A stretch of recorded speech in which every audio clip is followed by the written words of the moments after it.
Hi, everyone, and welcome to another episode of Confessions of an Autism Mom.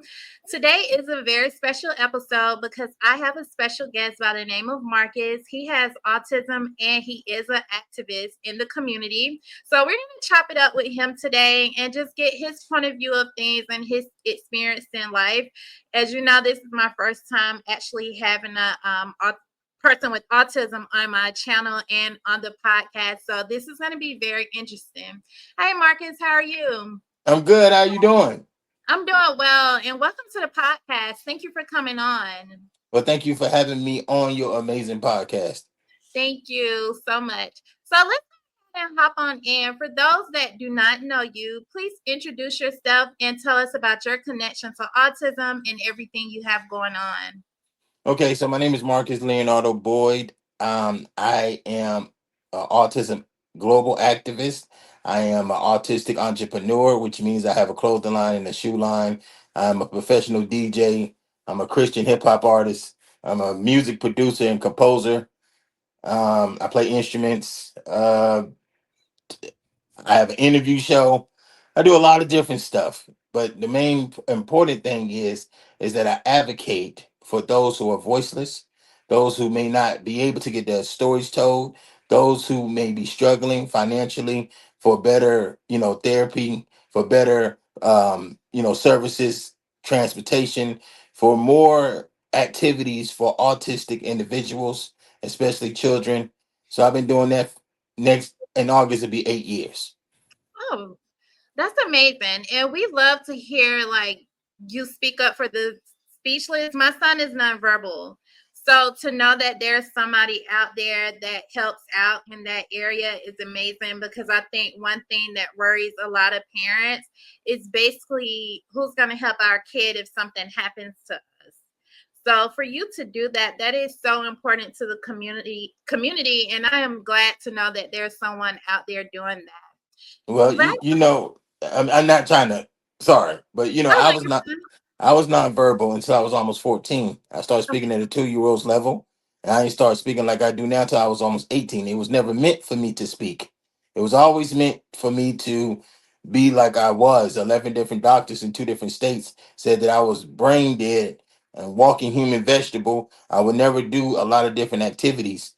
So, that was got diagnosed to me, and this was early 90s. Uh-huh. And can we start off about your diagnosis with it being in the early 90s? At what age were you diagnosed with autism?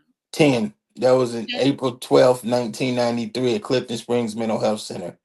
Okay. And how did your parents and your mom and dad cope with everything as if you remember? Okay, listen, you being serious. So me, you asking a serious question. So excuse me for laughing, but my parents didn't handle nothing. That's why I'm laughing. My parents didn't handle nothing. So my parents had 22 of us. So at the end of the day, they didn't know which of us was acting up or which was of us wasn't. And then when I was showing my, rocking, my slobbing, my sensory issues, and stuff of that nature. My discoloration, which means that certain food and certain things I did not do or eat because of the color and stuff of that nature. My birth father, he did not understand you know, those behaviors. Yeah. And especially my birth mom, she didn't want to deal with it. Yeah, and I know that was hard. And as a child, you had 22 siblings. How did you cope? Like, did you adjust to being around like a lot of people? Because I know my son, he can't be around too many people at one time. So, how Well, was that growing up? that's the reason why I don't really like a bunch of people now because because we was poor. I know a lot of people said he was poor, but no, I do mean poor. It was a 1 bedroom, 1 bathroom apartment in Brooklyn, New York, and my grandma had her 24 kids coming in and out, and then my mom dropped off her 22 kids at my grandma's apartment. So you can imagine, okay? So we was poor, like three pours. So I didn't like my siblings like that. People like, oh, you got all those siblings, y'all close. No, we not. Me and my sisters are close. Me and my brothers are not. And do you think that's because they didn't understand you? My brothers chose women and popularity in the streets over loving Okay. their brother. So my brothers used to laugh at bullies when they used to make fun of me or fight me or pick on me. So instead of protecting me, they was joining the bullies. Oh, I'm sorry to It hear was that. my sisters that was out there. Yeah. Imagine, you got a girl just put on some makeup, probably just put on some shorts or something, and she out there fighting three guys because they picking on her brother. How many sisters did you have? I got nine sisters. Okay. Well, I'm glad you had them. And that's more women, we're very protective of you all. So I totally get it. But it would have been nice to have your brothers to come in and, help you No. out. Well, when you became verbal, did you express that to them? Or Oh, at 42, I still express myself to them. Yes. and I have another question. I always tell people to be careful of what they say around my son because he understands. Did you understand every single thing and comprehend everything that people said around you? No. No? Okay. For me, because again, everybody with autism and stuff is different. Different. Hmm. For me, it was like it was mush mouth off of Fat Albert. So I didn't understand what nobody was saying, especially when I was dealing with family court. When you have autism and you a child and the defects or CPS or something like that comes in, I didn't know what Caucasian person was pulling me versus an African American person. I just knew people was pulling me. Okay. And during this, you know, how was schooling and what did the doctors advise as far as schooling for you? Okay, so I come from a 4'8", 4'9" grandmother, okay, with a Jerry curl that dripped. Okay. So her only husband was Jesus. Okay. And TBN. So she didn't believe in the man doctor. She said her heavenly doctor was going to, fix me and whatever. My grandmother reminded you of that lady of the song "Come On in the Room." That's exactly how my grandmother was. You understand what I'm saying? Yes. So when those doctors were saying, "Oh, he has severe autism, he would never be able to get an education, live on his own, he would need a caregiver for the rest of his life," we can pay you a stipend. Now, again, my grandma got 24 kids. Okay. So $50 stipend is better than nothing. But Yes. they was talking about paying her 2,500 a month to keep me in the mental institutions to do tests, not experimental tests, what they end up doing, but they said tests, and to put me on medications. Listen, I have been on Ritalin, Paxil, Depakote, Seroquel, Zoloft, Methorphan.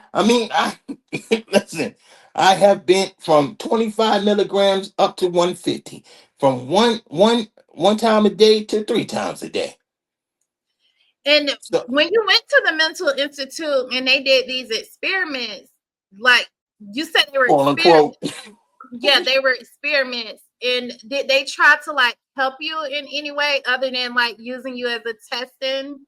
Okay, so what again, I don't know what they do now. We talking about 30 something years ago. Yeah. Back then it was coloring sheets. Back then it was blue outfits, white outfits.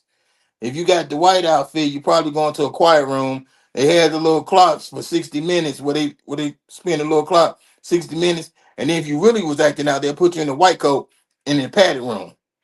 And if that didn't work, and if you refused medication, you was getting shots in your butt. Your medication was going in your butt with the shot. And if you refuse that, like kicking, punching, trying to bite, then you get what is used to be called electrical shock therapy, where they electrocute you for about 2 to 3 minutes to get you to behave.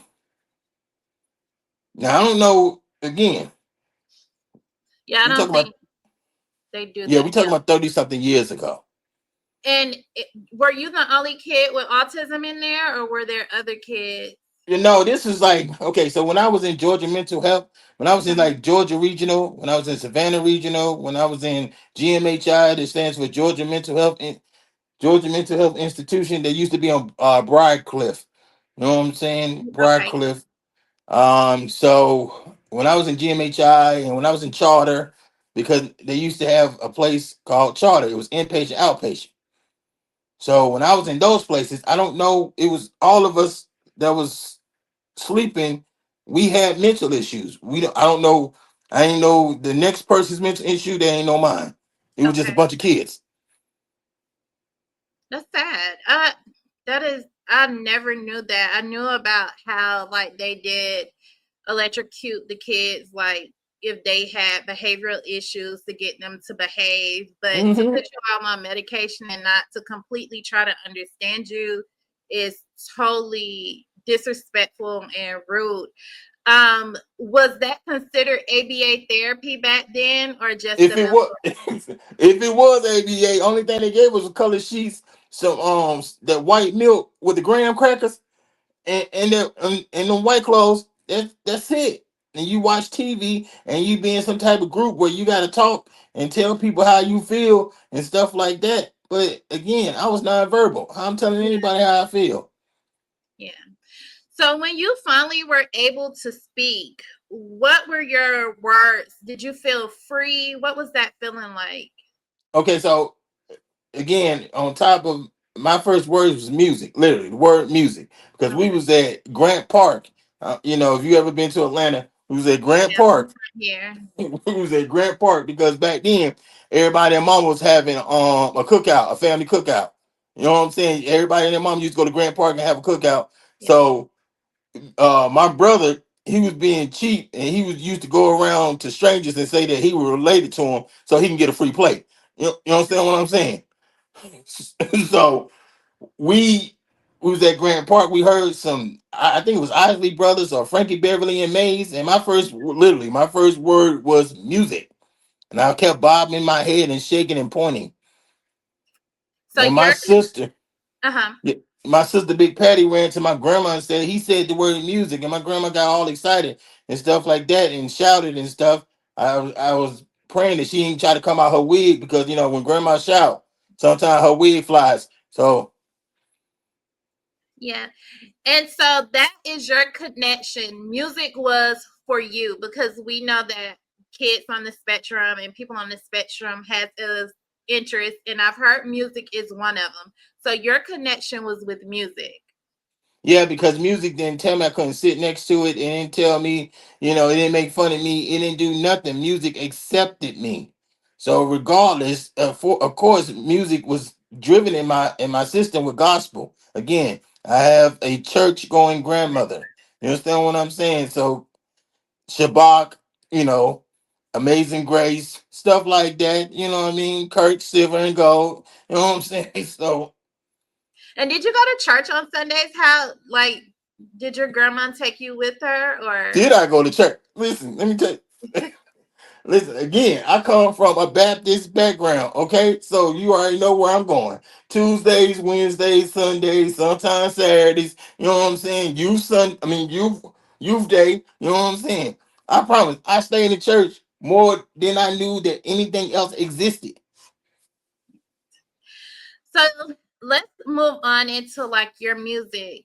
Let's Hmm. talk about that because you're connected to it. You say you are a Grammy winning artist or producer. No, I got nominated for some major nominations, but Okay. unfortunately I never won none. I got 13 music awards. Okay. That's Hmm. good. I have I'm 13 proud of music you for that. awards in my almost 26. Yeah, it will be. Yeah, it's 26 years now currently. Yeah. That's amazing. And this, you've already told me how it affected you emotionally in your life because, as you say, it wasn't mean to you. Music allowed you to be free in who you were. How, like, creativity, how did that help you in life? Well, unfortunately, I had a cousin. Okay, so I'm old Atlanta, so I had a cousin that knew one of the producers before they got. He had a producer friend before they got majorly signed. His producer friend, my cousin was trying to get somebody to babysit me so he can go holler at this girl and take her to Sizzlers. Mhm. So he didn't want to take me to Sizzlers with him and the girl. So his friend was gonna babysit. So his friend ended up taking me to his other friend's house, and then I met some artists there. There was a lot of people and stuff. But anyway, long story short, his friend gave me a laptop, gave me an Acer laptop. Uh-huh. And in that side, that laptop, he gave me a demo version of Fruity Loops 1. I think we're on 21 right now. He gave me a demo version of Fruity Loops 1. Uh-huh. And then my cousin, he told my cousin, look, just start dropping him off daily over here, over my house.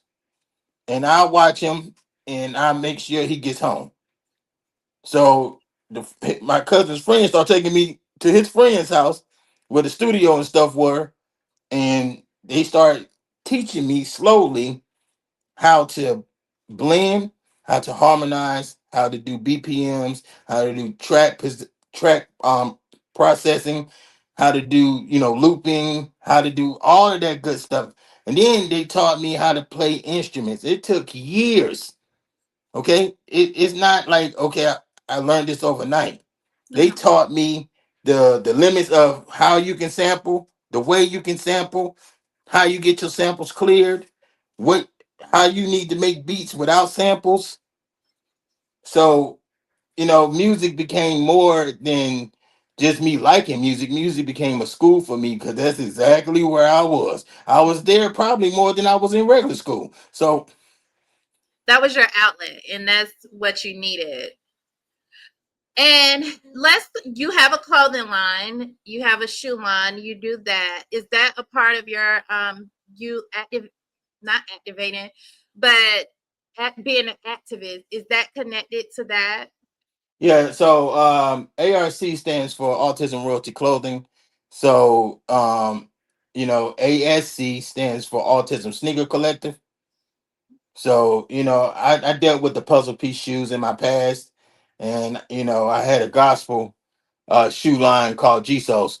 So I've been dibbling and dabbling, but the main thing is I wanted to create a representation for clothes for autistic individuals, children, men, women, or whatever, because I felt like we didn't have a representation to represent us that can be sensory friendly, that can be, affordable, that can be good on the skin, that can be breathable and stuff of that nature. So, that's what I've been working on for years now. I'm still working on it. But we having progress with it, so glory to And God you for it. and you brought up the puzzle piece. How do you feel about the puzzle piece? Because I know a lot of adults with autism and older teens that have autism. They do not like the puzzle piece. How do you feel about it? Well, I know stuff got real about 4 or 5 years ago. I was in these autism groups. It got real. So, I had puzzle piece shoes, and that's probably one of the main reasons I stopped selling them Okay. because, in these groups, what I mean, it get real. Yeah, especially about that puzzle piece. It got real. So, again, I'm just trying to help, not Yeah, hinder. So if the majority vote is, listen, we don't support that, then that's why I stopped. that's why. Okay. I always just wanted to know because a lot of times on social media, a lot of us new parents, we do get attacked for using a puzzle piece, but no one gives us a reason why. Well, They some don't. people don't like. I mean, look, some people use the blue. I mean, I still today in some of my clothing designs still find a way to use the puzzle piece. Okay, creatively. Some people, regardless, people ain't gonna like it. Some gonna like it. You understand what I'm saying? You can't please everybody. Yeah. The ultimate goal is to please yourself and know what you're doing with yourself. I agree with that. Thank you for saying that. Let's go back. I know you mentioned earlier about bullying from other kids and then your brothers joined in. How did how did that motivate you in life? Because I know a lot of people say like them being bullied push them to continue to go forward in life. No. Oh no, no, no, no, no, no. See again. This is why the 2 hour feature film, The Marcus Boyd Story and Artistic State of Mind, is being worked on. You understand what I'm saying? Because no, I'm not gonna lie. Yes, I have been super depressed. I tried to commit suicide a bunch of times. I didn't want to be here because A, I didn't understand why my brothers didn't like me or love me or want nothing to do with me, and B, I didn't like the fact that I kept on getting made fun of, bullied, and stuff of that nature. I mean, now that's what made me. I had to learn how to be how I am now. It was not like, oh, well, you just gonna instantly get there. No, I had to go through a lot of bruises and scars to get to how I am now. What I will say is, this is why I stand against cyberbullying. I experience cyberbullying, regular bullying, family bullying. It doesn't really matter. It doesn't really matter what it is. We have to make sure that we protect our autistic children. Do not allow your child to jump off and be go into the real world without having them fully armored and protected. Don't have them be a Marcus where he was in the real world at 12, 13, nonverbal in the projects. Don't do that. Protect your kids at all costs at all times.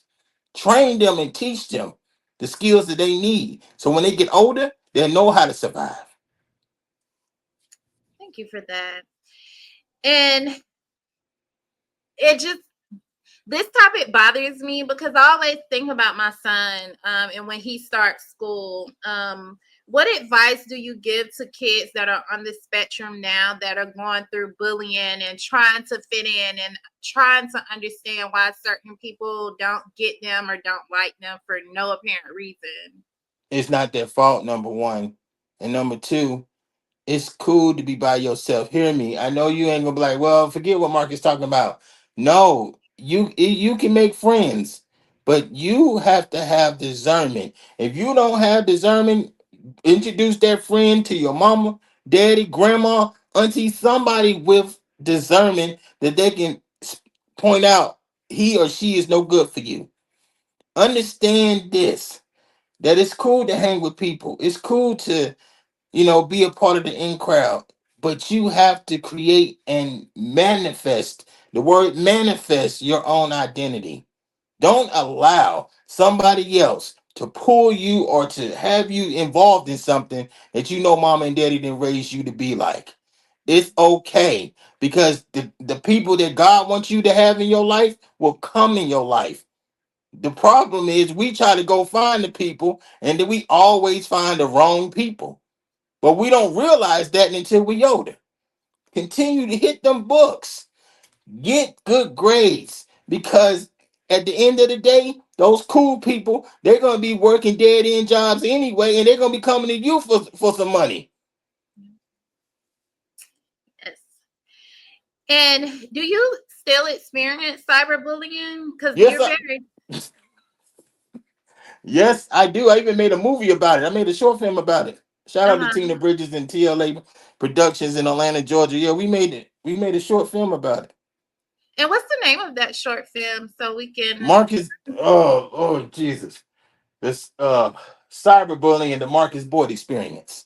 Okay, I'll definitely put that in the It's on YouTube. description. It's Yeah, on YouTube. Okay.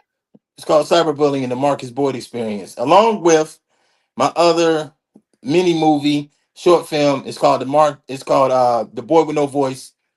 That's what it's called. It's called The Boy with No Voice. It's on YouTube, stuff like that. So And you all, I will put that in the description box once I post it so we can look at it. So now that you are still experiencing cyberbullying, how do you stay grounded? at the end of the day, people are going to say and do what I mean. I done had people slander my name and everything else. It got real. But at the end of the day, they only acting and showing those activities because you doing something to make them upset.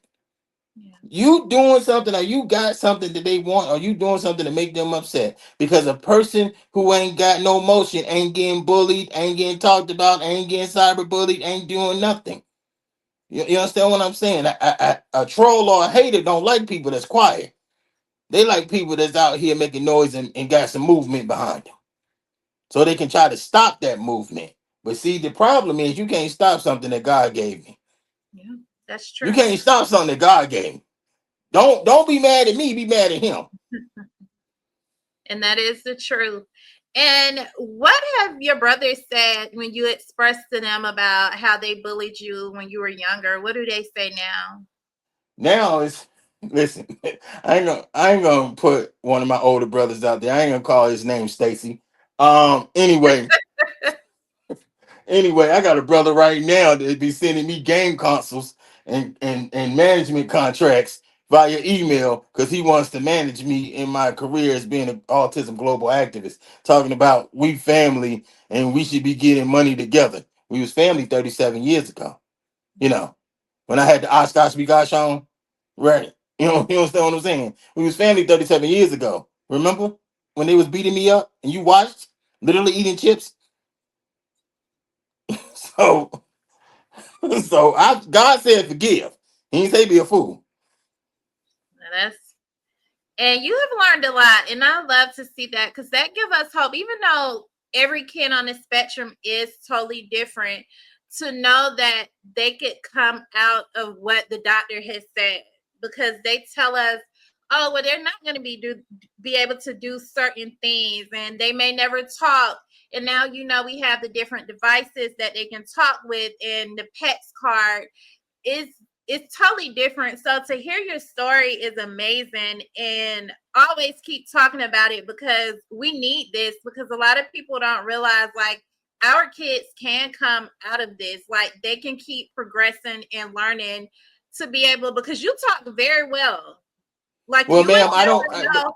You right, ma'am. They can come out of this, but see, I don't want a mother or a grandmother or father to see this and they be like, well, my kid 12 and 13, he or she ain't talking. You understand? You get them ones. Trust me, you gonna get them ones. You understand what I'm saying? So I'm gonna say this as a disclaimer. I'm not a medical Right, professional. I'm not a doctor or nothing. What happened to Marcus Leonardo Boyd happened to Marcus Leonardo Boyd. right. So that may not happen for So, your son or your daughter. and of But course we know that. even if that does not happen, you still have a blessing from God. Yeah, If your child is a level 3 and cannot do nothing for themselves at all, your child or your individual family member is still a blessing from God. They still have a purpose and a destiny. They still have gifts, talents, and skills. What we have to stop doing is looking at the Joneses and think the yeah, Joneses story is going to be our story. yeah. And I agree with that, but I do feel like sometimes it's good to, even though it's your story and things are different, there are a lot of parents when they get that diagnosis, they completely give up. Like they don't want to move forward because of what the doctor says. And that's why, like for me, I'm okay if my baby never talks. Like I want him to, but I put in my head, like, that's my baby. He does well to be nonverbal, and we have an AAC device. So I know he may not talk. But I do have hope that he will. You get what I'm saying? But see, that's the So difference because you are a really good mother. You're not like Tina, which is my birth mother. My birth mother got tired of me not speaking so much. She went to family court on Memorial Drive in Atlanta and told the family court judge that Marcus was a mistake. He's too retarded to be our son. And if you take Marcus, Tommy don't beat the rest of the kids. He just beats Marcus. I'm so sorry you experienced that. And it's kids out there I feel like experience that today. So your story is very important.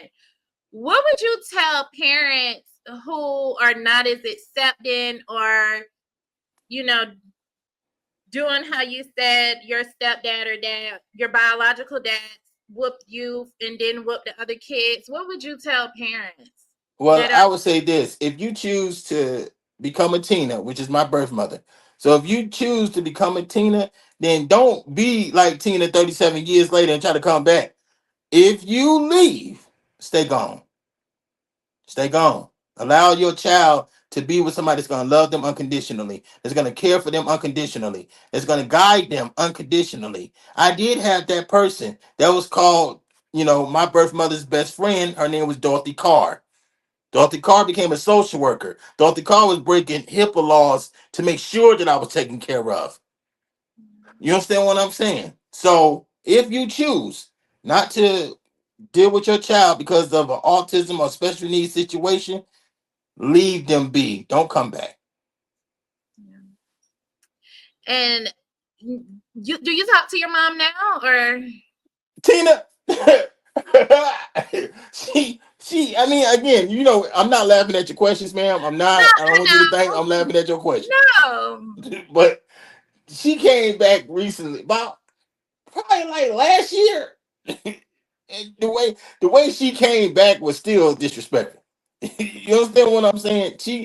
The only reason she came back because one of her friends, she lives in New Jersey, and one of her friends showed her a magazine article that I was featured in, and said that he's an autism activist. I have a grandson with autism. I want to connect with him. And the first thing she said was, "That's my son." So it took your friend to show you a picture of me, and you knew I was your son. I ain't seen you since I was 4. So I mean, Wow. again, God said forgive. God said if you want to make it in the gates of heaven, you have to forgive and have a forgiving heart. But none of that scripture says be a fool. You Yeah. show me where it said be a fool in that scripture. It don't.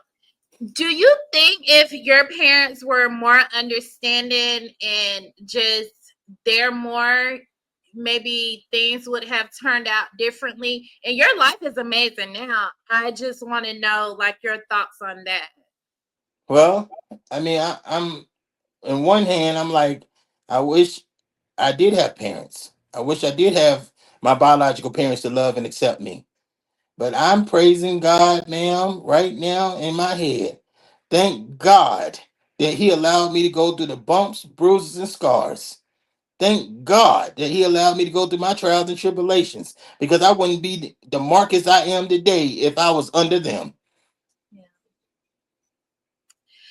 And as far as your legacy, what do you hope to leave behind as just Marcus, a musician, the activist for autism? What do you look to leave behind? Love, knowledge, and understanding. That would be my legacy.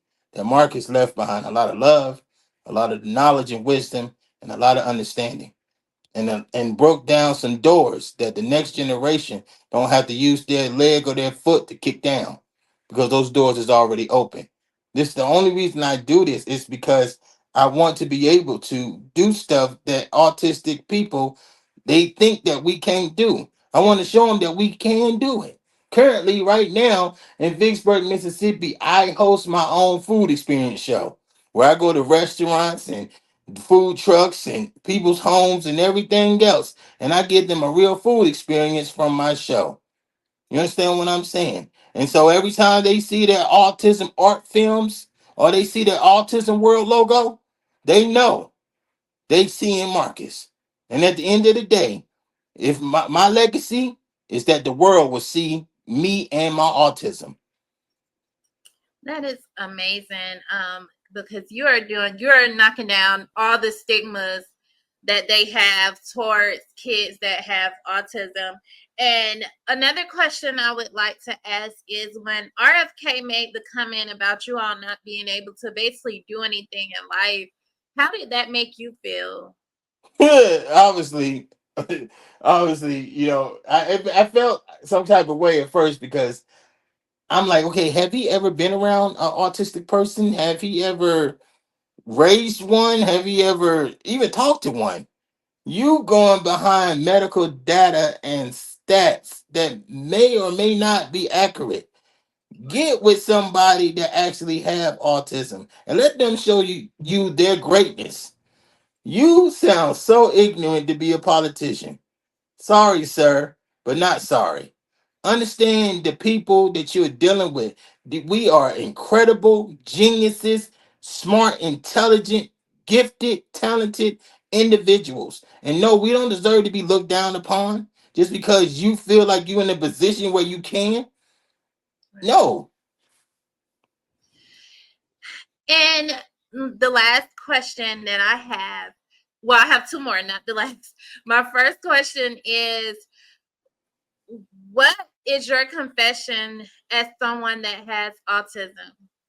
Okay, so what I'm confessing, a good confession, bad confession. You can do both. Am I doing Usher? What I'm doing? I don't. You can do either, or you can do both. Something about myself. Just in general, about yourself. Okay. Bad confession. Um, let's see here. I got type 2 diabetes and I still eat rice and butter. Bad confession. Bad Marcus. Okay. Good confession. Well, let's see here. Good confession. I am a very kind-hearted, plus-size big guy that loves children and kids and family-oriented type of person, and I will do anything for anybody who has autism. And that is really amazing. And you are very funny too. So add that Little bit of funny, little crystal light, nothing major. Little crystal you are funny. And what's one myth that you would like to be like disband pertaining to autism? that because we nonverbal, we don't communicate. That we communicate and still be nonverbal. There's Just in many different different ways. ways to communicate without communicating. So let's kill that myth. And then let's kill another myth too. Just because your child or has level 2 or level 3, that you're gonna think they're gonna be like that always. At the end of the day, your child can progress to a better situation, or they cannot. At the end of the day, we have to see what our children can do, and we have to try to help push. Again, the word is push. Push them towards their greatness. Stop putting the gloves on and putting the training wheels on because you feel like they have a diagnosis. If you don't push them to their greatness, you cannot expect the world to. Because one day they have to turn 18. You're not going to be here forever to be able to guide them and to be able to cuff them in your arms. You have to teach them how to be productive before they be in a home, a hospital, or something of that nature. You understand what I'm saying? Even if they're on a different type of level, you can still teach them how to be productive. Yeah. Thank you for that. And Marcus, this interview was really great. You were very You, open, girl, transparent, you better stop. and you were very vulnerable. Thank you for doing that, and thank you for telling the truth with your story. Tell them where they can follow you on all social media platforms. Right now, Instagram. Let's see here. Instagram autism activist Marcus Boyd. ARC clothing. Marcus the interviewer show. Facebook Marcus L Boyd. Marcus Leonardo Boyd. Okay. I mean, I'm You all everywhere.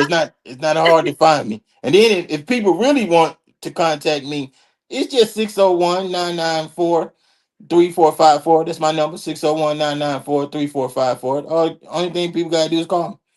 perfect. And I'll put all of that information in the description box because I follow you on, I think, TikTok, Instagram. I don't get on Facebook a lot like that. And YouTube. So Yeah, because I I be will dropping put beats now. I drop beats on my TikTok every day. Like So you all make sure you all follow and support Marcus. He is an activist. If you need his help, he just dropped his phone number and I will put that in the description box as well. Again, Marcus, thank you so much for joining us this week and telling your story. And we appreciate you so much.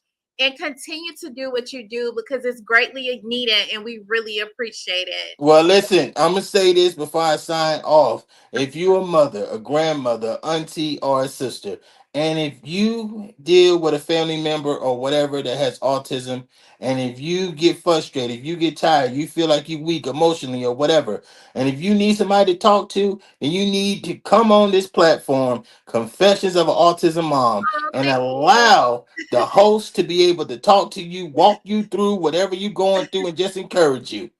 Y'all need to Thank hit up this platform. you.